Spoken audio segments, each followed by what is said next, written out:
Vamos lá, meus irmãos, continuando aqui nossa quarta aula de Geografia Bíblica 2, é o último bloco. Agora a gente vai falar um pouquinho sobre os hititas, sobre os fenícios. E deixa eu mostrar aqui algo que eu lembrei agora para vocês sobre um soldado assírio. Eu vi na internet, eu achei fantástico esse desenho. Deixa eu publicar aqui para vocês. Olha só, a tecnologia. Meus irmãos, quando a gente começa a estudar, a gente vê que a gente não sabe de nada e que os povos antigos, eles estavam lá na frente. A gente começa a ver como eles escondiam certas tecnologias, porque era questão de sobrevivência.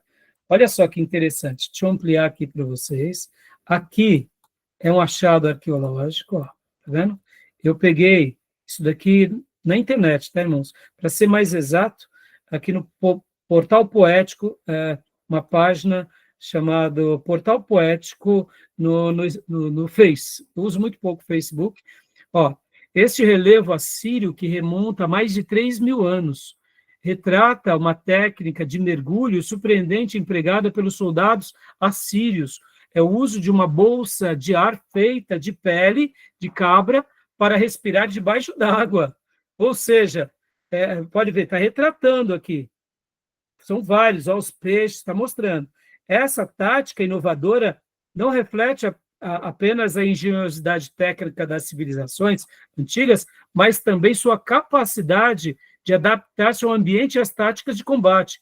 É um dos primeiros exemplos de pensamento prático e uso militar avançado. Então, olha só que interessante, meus irmãos. Agora, aqui mostra uma reconstrução como deveria ser. Oh, meu Deus do céu, imagina, meus irmãos, como esse povo não era aguerrido. Dá para brincar? Né? Então, assim a gente fecha a Síria, né? Com essas cenas aqui bem fortes, né? Bem emblemáticas, tá bom, meus irmãos? Então, agora vamos falar um pouquinho dos hititas, meus irmãos, rapidamente. No nosso livro-texto do pastor Enéas Tonini, a gente vai ver que a história dos hititas ela é regada de uma complexidade maior, porque muitas coisas ainda não se descobriram.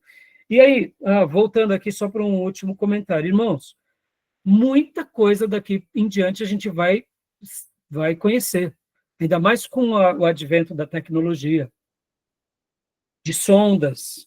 Então, muitas coisas, a partir daqui em diante, se preparem, né? Porque, quem sabe, aí a gente vai, de vez em quando, esse mundo da historicidade e da arqueologia vai estar sendo remontado, né, em alguns episódios. E não se surpreenda se a Bíblia for o grande tema, tá bom? Mostrando a sua fidelidade, a sua veracidade, tá?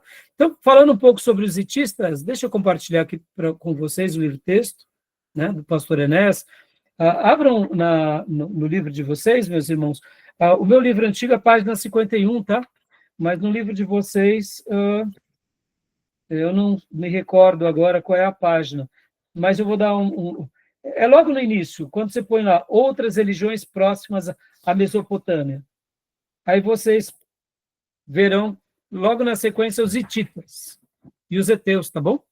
Só quero ler alguma coisa, porque a Bíblia sempre vai citar hitita, na história eles eram citados, e é importante a gente pontuar por um episódio que eu quero dar um destaque aqui. Quero dar um destaque por isso. Quem quer ler aqui para nós? Os hititas. Hiteus ou heteus. Né? Então, quando a Bíblia fala hitita, quando a Bíblia fala heteus, é o mesmo povo, tá? Abraão compra um campo de um heteu, ou seja, era de algum hitita que estava lá em Canaã. Lembrando, né, irmãos, que Deus envia Abraão para Canaã e diz, essa terra vai ser tua, mas como diz Hebreus, ele não herdou nem a planta de um pé. Ou seja, ele creu na promessa. Quando ele foi enterrar alguém, ele compra a terra, mas a promessa só vai se cumprir em Abraão quando? Na conquista com Josué. Então, Abraão viveu pela fé Isaac vive pela fé, Jacó vive pela fé, José leva os seus irmãos para o Egito pela fé, eles lá no Egito vivem pela fé, agora vem Moisés com o braço de Deus e com o poder de Deus, resgata o povo do Egito, pela fé eles ficam 40 anos no deserto, e agora pela fé Josué conquista a terra que Deus tinha prometido a Abraão, 400 anos antes. Ou seja, eles veem a promessa, se apropriam e não desfrutam, como foram Josué e o povo de Josué. Pastor, mas peraí, isso é a fé.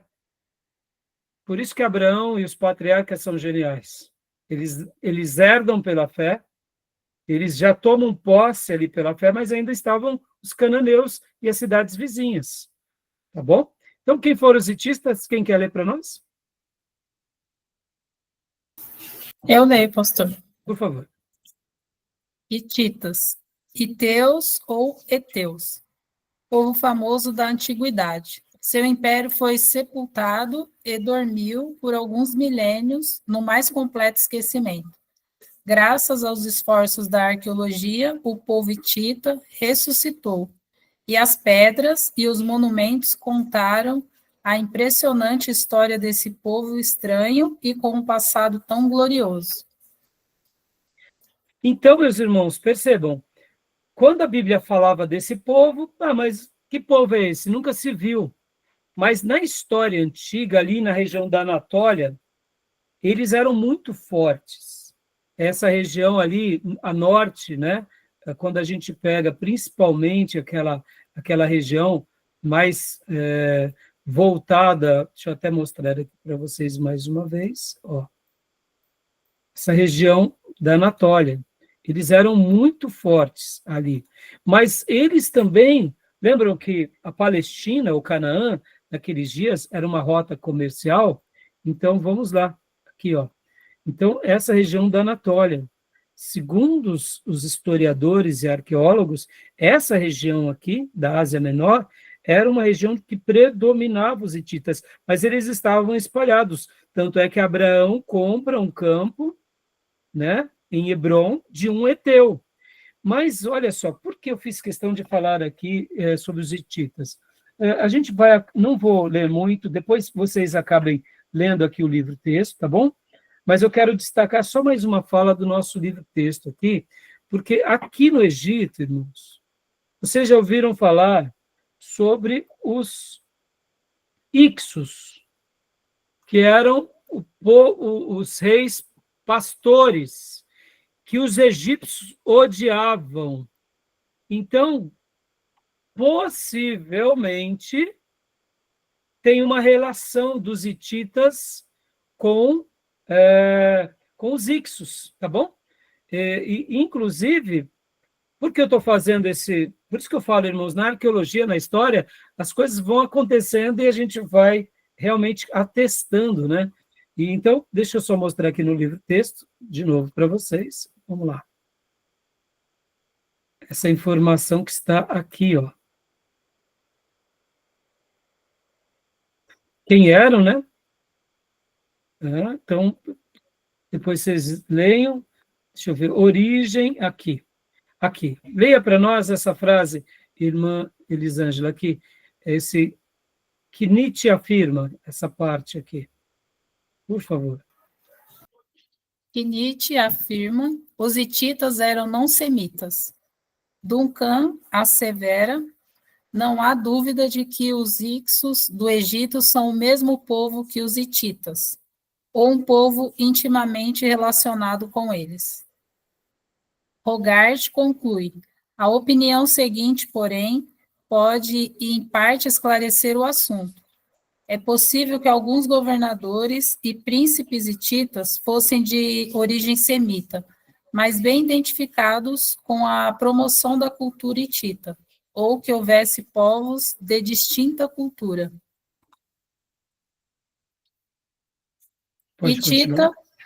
Hitita cujos nomes e linguagem fossem semitas. Irmãos, vocês têm que lembrar, como a gente já aprendeu nas aulas passadas, que havia essa questão do quê? de um povo estar num lugar, como era o caso de Abraão, depois conquista, aonde eram os cananeus. Lembram? Semitas, Sem, os cananeus de Cã e de Jafé, o outro filho de Noé, como a gente viu. Então, geralmente, não dá para a gente dizer exatamente, né? Mas, assim, são questões bem interessantes. Então, eu quis registrar aqui um pouco dos hititas, não vai dar tempo a gente pesquisar muito sobre isso, mas para mostrar que, possivelmente, nos dias de José do Egito, quando José foi bem cuidado pelo faraó, é porque era um Ixo. E os Ixos eram uma dinastia que domina no Império Egípcio, eram chamados de reis pastores, mas que automaticamente depois eles também deixaram de existir. Lembram que, assim como alguns povos antigos, eles literalmente desaparecem, assim aconteceu com os hititas, né? Então, só a arqueologia que vai confirmando esse fato. Tá bom? Tudo bem até aí? Tranquilo? E agora, para a gente estar encerrando, meus irmãos, vamos falar um pouco sobre um outro povo, que é o povo, como eu tinha dito para vocês, o povo assírio. Esse povo aqui é muito legal. Os assírios, meus irmãos. Quero falar um pouco com vocês sobre os assírios, né? Eu achei muito legal aqui as informações. Aliás, assírios, desculpem. Os fenícios, né? Os fenícios, ó. Deixa eu compartilhar aqui com vocês um artigo também de um outro site, que é o Brasil Escola, que foi escrito aqui pelo professor, deixa eu dar o nome dele, professor Jair Messias Júnior, tá? Pós-graduado em História pela Unicamp e professor de Educação Básica há mais de 20 anos. Então, vou estar passando aqui para vocês, estou mostrando, e tem um vídeo, inclusive, muito interessante, mas só vou mostrar o site para depois. Já passei para vocês esse endereço, mas agora eu quero estar aqui com vocês, só destacando aqui, passando algumas coisas. Aqui, ó. Aqui, ó. Fenícios. Rapidamente. Os fenícios. Naquele site Apaixonados por História, irmãos, só mostrar aqui para vocês rapidamente, ó, se vocês quiserem ver mais descobertas arqueológicas do épico de Gilgamesh, ó, olha só, aqui tem uma informação maravilhosa, né? Os professores historiadores, eles trazem, né, vários achados arqueológicos daqueles tablets, tá? Tá aqui também no site Apaixonados por História. Eu achei muito legal, viu, irmãos? Tá? Então, vamos lá, compartilhar aqui sobre os sobre os fenícios. Então, vamos lá. Os fenícios, meus irmãos. Olha só que legal, os fenícios. Está aqui, ó, nesse endereço, tá? Depois vejam esse vídeo. Eu passei esse vídeo aqui, ó. O professor, ele também vai dar uma aula muito boa, pegando os pontos principais. Mas agora, eu quero só mostrar para vocês aqui algumas coisas dos fenícios. Vamos lá, deixa eu compartilhar aqui com vocês.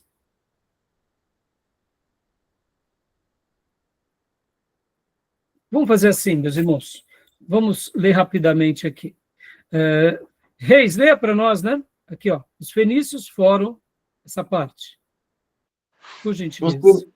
Os fenícios foram povos que viviam na antiguidade, na região do Levante, que corresponde hoje à Palestina, Líbano, Síria e Israel. Eles desenvolveram o alfabeto.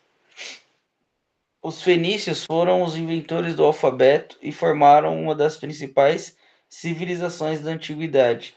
Eles originalmente viviam no leste do mar Mediterrâneo, com suas principais cidades na região do atual Líbano. Com o tempo, criaram diversas colônias e passaram a controlar o comércio marítimo no Mediterrâneo. Exato. Como vocês já aprenderam isso, irmãos? Aqui é um mapa bem legal sobre a região que eles dominaram. Ó, aqui estamos, só para vocês recapitularem, né? Só para vocês relembrarem. aqui, ó, Israel, aqui o Egito, né, ó, delta do Nilo. Então, só para lembrar, aí aqui temos Tiro, temos Sidom e temos Biblos. E por que os fenícios são importantes, irmãos? Olha só que interessante. Existem algumas lendas, tá? Que eles chegaram até aqui no Brasil. E não é difícil de se acreditar, viu, irmãos? Porque, olha só, eles conseguiam... Essas eram as cidades fenícias. Aqui foi a principal cidade fenícia, como já já vocês vão ver. Inclusive, eles chegam a fazer uma guerra contra os romanos. Mas eles não eram um império, mas eles eram literalmente cidades-estados muito bem organizadas, onde os marinheiros e o comércio era o grande, a força motriz deles. Eu disse em umas aulas passadas algo que eu tinha aprendido com um pastor que eu acompanho, não vou dar o nome não, mas ele, certa ocasião, citou que o dinheiro tinha sido feito pelos fenícios. Aí, eu pesquisando, na realidade, não foi. O dinheiro, né, quando a gente fala sobre o dinheiro, a primeira criação do dinheiro é moeda, e foi criada pela Lídia, que fica ali na Turquia, onde hoje atual é a Turquia. Isso foi no século VII a.C. Como os fenícios eram os grandes comerciantes do mundo, eles acabam fazendo essa rota e utilizam agora não só a matéria-prima, mas o dinheiro. Então, eles acabam favorecendo. O dinheiro em papel foi criado pelos chineses. Aí, foi criado pelos chineses aqui, por volta de 960 a 1279 depois de Cristo. Papel é criado pelos chineses. E depois também foi na Estônia, em 1661. Mas o dinheiro antigamente era em moedas, né, irmãos? Latão, de prata, lembra que a Bíblia vai citar estáter, né? E de ouro. Então, geralmente, então só para, né, fazendo aqui uma correção, tá? Então, essas eram as cidades, né, dos fenícios, tá bom? Então, rapidamente, ó, eles acabaram influenciando os povos, né? Os povos hebreus, os próprios persas, né? Eles ficavam nessa região, e como eu mencionei, eles tinham um governo praticamente democrático, viu, meus irmãos? Os fenícios acabam tendo uma lembrança muito grande daquilo que eram os povos gregos, tá, irmãos? Pode ver, os filisteus possivelmente vieram do Mediterrâneo. Os fenícios, a gente também não sabe dizer propriamente. Aqui é um navio felício, esculpido em um sarcófago. O comércio marítimo foi a base da economia fenícia, né? E aqui era a moeda, olha só que interessante, ó. A coruja, o golfinho e múrex, o molusco da púrpura tíria, gravados na moeda fenícia de prata, de Tiro, século V a.C. Pode falar, Tomé. Dando, né, o seu horário. Tranquilo, Tomé. A gente já vai também encerrar aqui, logo na sequência. E aqui, meus irmãos, por que eu fiz questão de falar sobre os fenícios? A Bíblia vai mostrar bastante sobre a cidade de Tiro, de Sidom, o comércio. Vão ter profecias sobre Tiro, até mesmo trazendo a riqueza de Tiro. Lembra que uma das figuras de linguagem, quando Deus vai falar sobre Satanás, ou o diabo, ou o grande adversário, há profecias de Tiro? Comércio, a riqueza, assim como também sobre a Babilônia, né? E a maior contribuição dos fenícios para nós ocidentais foi a questão do alfabeto, meus irmãos. Olha só que legal. Leia para nós aqui, Reis, por gentileza. Ainda hoje? Ainda hoje, na época do comércio global, as empresas buscam formas de tornar o comércio mais rápido. Foi por esse mesmo motivo que os fenícios usaram como referência antigas formas de escrita e criaram o alfabeto. Um sistema inovador que facilitou a alfabetização, simplificou a escrita e tornou os registros muito mais rápidos. Os antigos sistemas de escrita utilizavam centenas e às vezes milhares de caracteres. O alfabeto fenício, por sua vez, teve menos de 30 caracteres. Por volta do Então, século. deixa eu só. Então, percebemos, sempre é o comércio. Lembra que as escritas cuneiforme, um pouquinho antes delas também, a questão era como se você registrava as suas negociações. Então, eles iam utilizando ali a argila, e dali logo nasce a escrita cuneiforme, e aqui também os fenícios, para facilitar, eles criaram também, eles resumiram em 30 caracteres. E aqui, leia para nós aí, por volta. Por volta do século 8 a.C., os gregos adaptaram o alfabeto fenício para sua língua, acrescentando as vogais, que não existiam no alfabeto anterior. Os romanos se apropriaram do alfabeto grego, modificando novamente seus caracteres, dando origem ao alfabeto latino, o que estamos lendo hoje neste momento. Ou seja, olha a grande contribuição, né, meus irmãos? Então, a gente tem uma das maiores contribuições com o povo fenício, esse povo mercador, né? E eles também, na arte, se tratando de um povo muito rico comercial, deixaram muitas influências, ó, da cultura síria, egípcia e grega. Aí também fala sobre a produção deles, sempre com muito, utilizavam marfim, ouro, prata, madeira, cerâmica como matérias-primas. Mais uma vez aqui, a arte sendo perpetuada pela riqueza, né? Não tem como você ser um povo que tem arte sem riqueza, porque a arte está ligada à cultura. Essa cultura que expande, conquista, logo, né, precisa de recursos. Percebam, irmãos, que uma coisa está ligado à outra, né? Aqui, olha só, rostos esculpidos nas contas de um colar fenício de vidro no século V a.C. Olha que interessante, né? Aí fala bastante aqui sobre a sociedade dos fenícios, a influência que eles tiveram em toda a área do Mediterrâneo, né? E também aqui sobre o fim da civilização fenícia. Leia para nós, querido Reis, por gentileza. Fim da civilização fenícia. Não houve uma queda repentina da civilização fenícia, mas sim um processo no qual a região foi conquistada por diversos povos e gradativamente a cultura fenícia foi se modificando até se transformar por completo. Assírios, babilônicos, persas, macedônicos, romanos, otomanos e diversos outros povos conquistaram a região da Fenícia. O cedro era um símbolo adotado na antiga Fenícia, presente em obras de arte e em algumas moedas. E pode ler aqui também qual foi o legado fenício?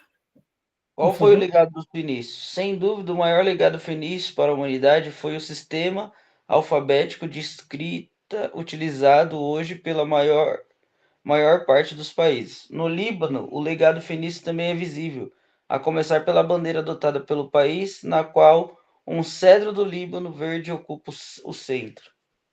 Joia. Então, meus irmãos, depois leiam esse artigo com mais detalhe, assistam esse vídeo, né? Aqui, ó, olha que interessante, só a última observação. Os fenícios produziam uma famosa tinta conhecida como púrpura tíria, cujas cores variavam entre o vermelho e o roxo.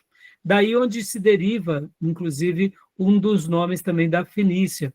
E as cidades maiores deles eram Tiro, Sidom e Biblos, porque lá se comercializava papiro, né? Então, é isso, né?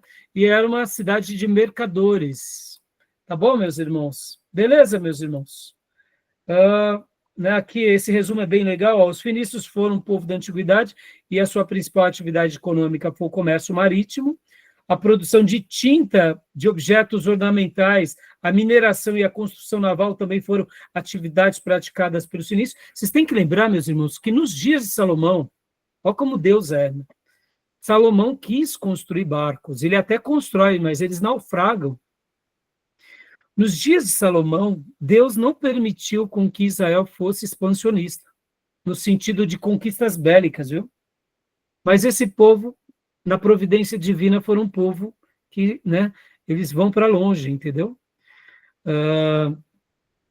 Eles eram politeístas, né? Diversas colônicas foram fundadas pelos fenícios no Mediterrâneo. Como eu disse, aquela principal era Cartago, e houve até aquela batalha com os romanos, né? E é isso, meus irmãos, tá bom? Né? Eu creio que terminamos, querendo Deus, a partir da próxima aula falaremos sobre o Egito, tá bom? E qualquer dúvida, me perguntem, o que eu souber, eu passo para vocês, o que eu não souber, a gente corre atrás. Que aula foi essa mesmo? Essa foi a 4ª. Ah, tá. E esse módulo, como eu mencionei para vocês, meus irmãos, nós teremos de 8 a 9 encontros, tá? Ou seja, estamos na metade do livro. Ele é mais curtinho. Por quê, pastor? Porque é simples, irmãos. A gente vai trabalhar novamente sobre esses temas lá na frente, essas matérias. Okay. Quando falarmos de Novo Testamento, falaremos das viagens de Paulo. Quando falarmos de introdução ao Velho Testamento, falaremos da Babilônia, da Média, da Pérsia. Então, quer dizer, a gente tem que ser um pouco sábio na otimização, para não repetir sempre os mesmos assuntos. Mas vamos supor, que nem o Júnior, né? O Júnior já fez introdução ao Antigo Testamento e ao Novo Testamento. Então, para eles, esses assuntos são muito familiares, né, Júnior? Uhum. Mas eu tento tratar de assuntos... Eu lembrei do Gilgamesh, que a gente já falou. Já tratamos. No Testamento. Nós falamos e foi refutado pela questão de que ele traz à tona a própria Bíblia. Ele só confirma o dilúvio, né? O texto bíblico, né? Mas, né, Júlio, eu procuro, quando acontece isso, trazer informações que sejam diferentes. A nossa tônica aqui é a geografia bíblica, barra arqueologia, não é? Então, a gente vai para a geografia, falamos desse povo que teve a ver com o povo das Escrituras, mas, ao mesmo tempo, a gente vai para a arqueologia, enriquecendo. Quando formos para a interpretação, introdução ao Novo Testamento e ao Velho, ali é o quê? É mais Bíblia, é mais acontecimento bíblico. Então, a tônica muda. Eu espero, né, enriquecer a vida de vocês com aquilo que a gente souber e com os livros, textos clássicos que a gente vai aprendendo e que a gente vai aprendendo na vida também, né, meus irmãos? Tá bom? Beleza. Alguma pergunta? Tá bom de Mesopotâmia? Chega entre o Tigre e o Eufrates? Tá bom, né? Eu postei lá no grupo do ICP, lá, o tema polêmico do intervalo, né? Tá bom, fechou. Obrigado. Vamos. E aí, quando chegar na matéria, né, Júnior, a gente trata melhor. Chegar na matéria e racha, né? E assim, né, Júnior, existem muitas linhas, né? Tem e a gente... E aqui, meus irmãos, né? Eu sei que atualmente eu estou dando todas as matérias, infelizmente, felizmente, a providência de Deus, por enquanto. Né? No passado tínhamos outros professores, hoje os professores eles estão em trabalho, mas infelizmente, como é o professor Fabiano, ele não está podendo atender pelo trabalho dele, né? A Cida ficou doente, os outros professores foram fazer faculdade, acontece, né? Então, assim, a gente, como casa de teologia, nós temos a nossa linha, né? Então, eu não vou ser aqui um pastor dizendo que quem pensa contrário tá errado, né? A não ser que for algo antibíblico. Aí eu vou falar, isso daqui não acreditamos. Mas o seminário segue a linha, né? Então, nossa casa, como foi criada dentro da teologia batista nacional, é o que eu sigo. É claro que eu sou um batista nacional que amo a linha histórica e principalmente a linha reformada, então eu sigo essa linha, né? Tá bom? Okay. Eu vou passar para vocês. Beleza, meus irmãos? Beleza. Fechado? Terminamos? Então, vamos para a coberta, né? Que está muito frio. Chega, eu vou lá buscar meu filhão, que ele está vindo do trabalho. Deus abençoe, meus irmãos. Boa noite. Querendo Deus até quinta e com as ovelhinhas até amanhã na igreja. Shalom. Deus abençoe. Tchau, tchau.